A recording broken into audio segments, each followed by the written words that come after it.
और क्या प्रश्न है आपके कंपटीशन के बारे में या और के बारे में? So what is your take in media houses being trying to be different and sensationalizing the news and being unethical in some ways? ये आपके अपने हाथ में है। आप अगर उसको देखना बंद कर देंगे तो धीरे धीरे उनको ये सब चीज़ों से बाहर निकलना पड़ेगा और एथिकल होना पड़ेगा।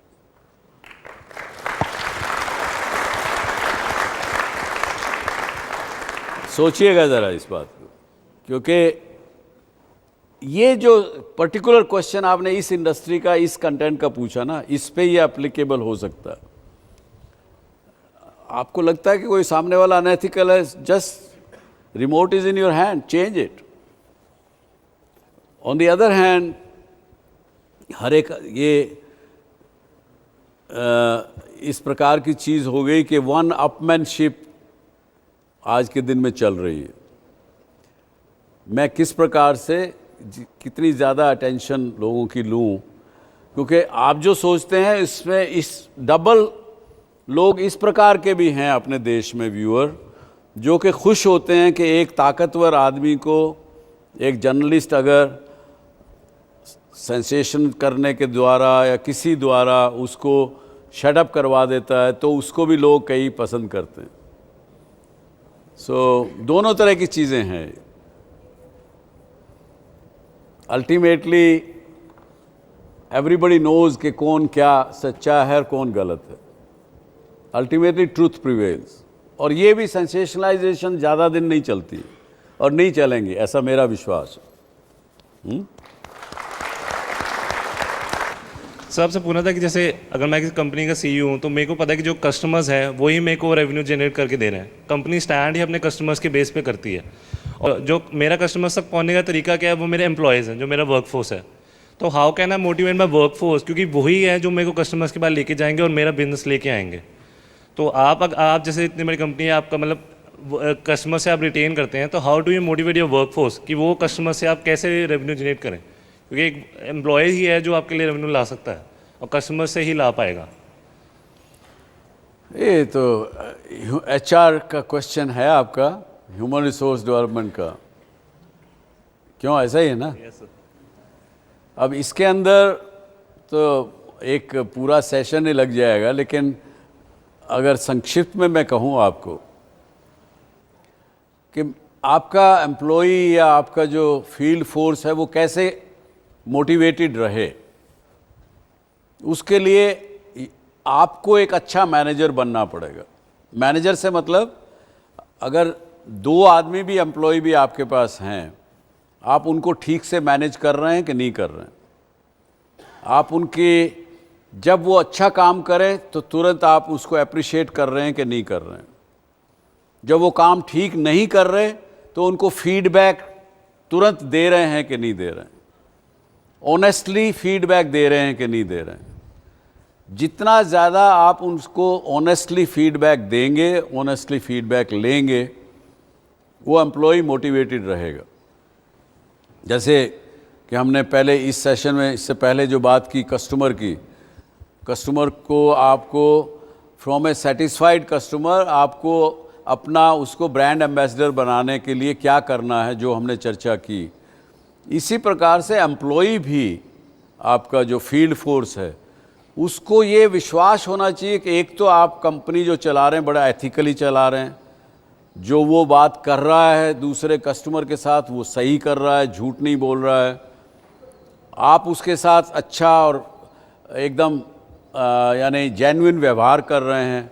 उसको चाहे भले ही आप तनख्वाह उसको कम दे रहे हो, वो पैसे की, हमने सर्वे करवाया है, पैसे की वजह से एम्प्लॉय मोटिवेटेड नहीं रहता है, बल्कि कुछ सर्वे में तो ऐसा निकल के आया कि अगर आप पैसा ज़्यादा देते हैं एम्प्लॉय को, उनके कैपेबिलिटीज़ से ज़्यादा देते हैं, तो कई बार इनसिक्योरिटी क्रिएट हो जाती। वो आदमी सोचता है कि यार मेरी वक़्त, मेरी जो वर्थ है, अगर मैं यहाँ से नौकरी छोड़ूंगा, आज मुझे ये कंपनी अगर 1 लाख रुपया महीना देती है और मुझे पता है कि मेरी वक़्त 50,000 रुपये महीना लेने की है, ये कंपनी 1 लाख रुपया दे रही है, तो मैं किसी भी येन तेन प्रकारेण मैं इस कंपनी से, इस जॉब से चिपका रहना चाहूँगा, क्योंकि आपने मुझे ज़्यादा पैसे दे के इनसिक्योर कर दिया, और वो इनसिक्योरिटी फिर उसके अंदर मैं पॉलिटिक्स भी करूँगा, अपने बॉस को खुश भी रखूँगा, कुछ भी ये भी करूँगा, तो वो बल्कि उल्टा हो जाता।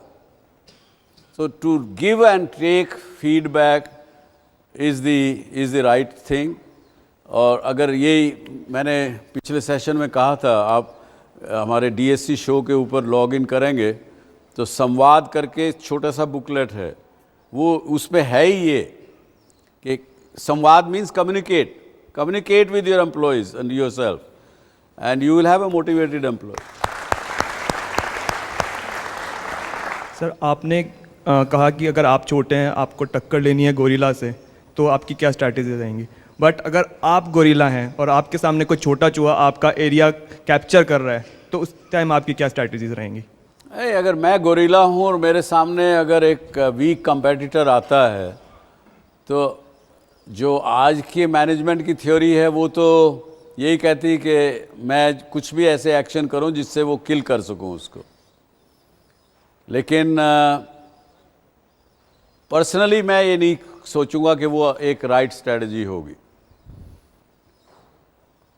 वो व्यक्ति अगर कुछ काम अच्छा कर रहा है, मैं उसको बल्कि ये कहूँगा कि भाई तुम इस कंपैटिटिव वर्ल्ड में अकेले इस छोटे बिजनेस के साथ ज़्यादा लंबा नहीं चल पाओगे, स्केल अप नहीं कर पाओगे। आपके अंदर ये खासियत है, आपके अंदर कुछ हुनर है, टीम अप विद मी, मेरे साथ पार्टनरशिप करो ना। Instead of having 100% of this big a pie, you take 30% of that large a pie. That is what I will try to tell him and learn something more from him, and that's how I remain ahead of the competition.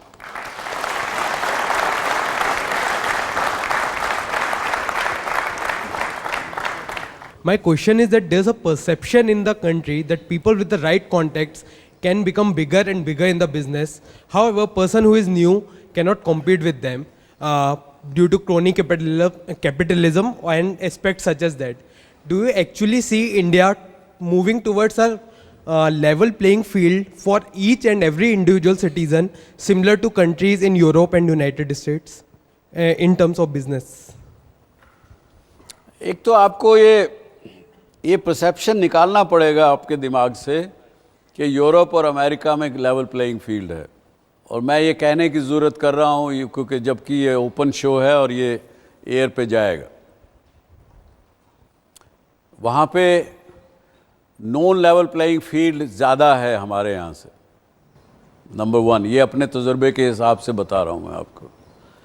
अब रहा सवाल कि हिंदुस्तान में ऐसी स्थिति level playing field की होगी कि नहीं होगी। अभी तक नहीं है, ये भी सच है, हमको मानना पड़ेगा। लेकिन इस प्रेजेंट गवर्नमेंट से लोगों को उम्मीदें बहुत हैं कि लेवल प्लेइंग फील्ड मिले लोगों को, और ऐसा हमारे प्रधानमंत्री ने भी कहा है, बार बार कहा है। तो लेकिन चीज़ें अलग होंगी, इसमें कोई दो राय नहीं है। साथ में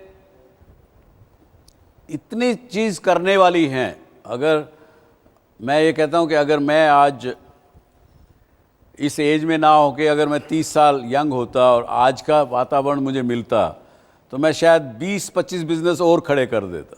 इतने अपॉर्चुनिटी इस देश में करने वाली है।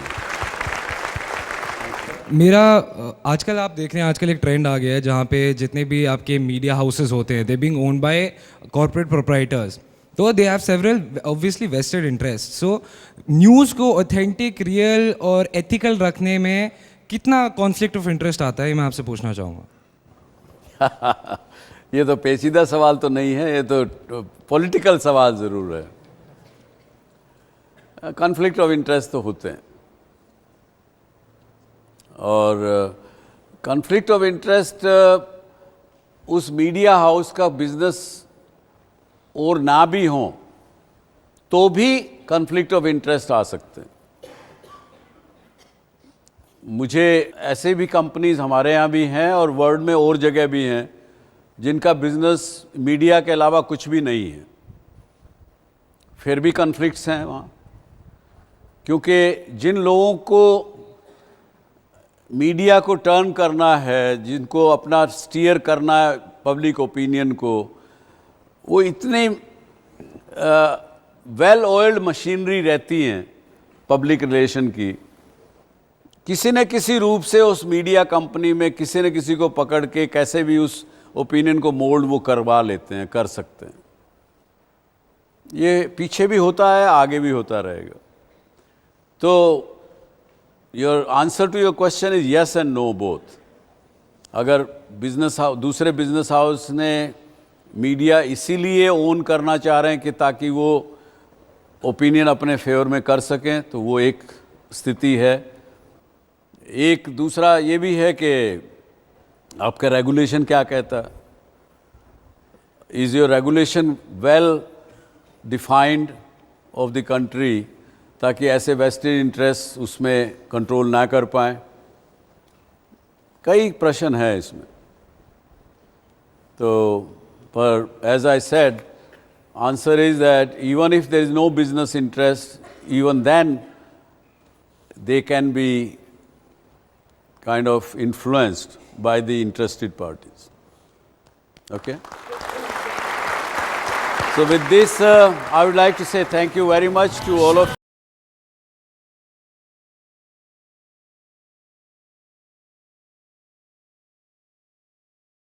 अगर आप भी डॉक्टर सुभाष चंद्रा शो में भाग लेना चाहते हैं या कोई सवाल पूछना चाहते हैं तो हमें ईमेल करें। हमारा ईमेल आईडी है dsc@zmedia.slgroup.com, या आप अपने सवाल हमें SMS भी कर सकते हैं। बस टाइप कीजिए DSC स्पेस अपना सवाल और भेज दीजिए 57575 पर।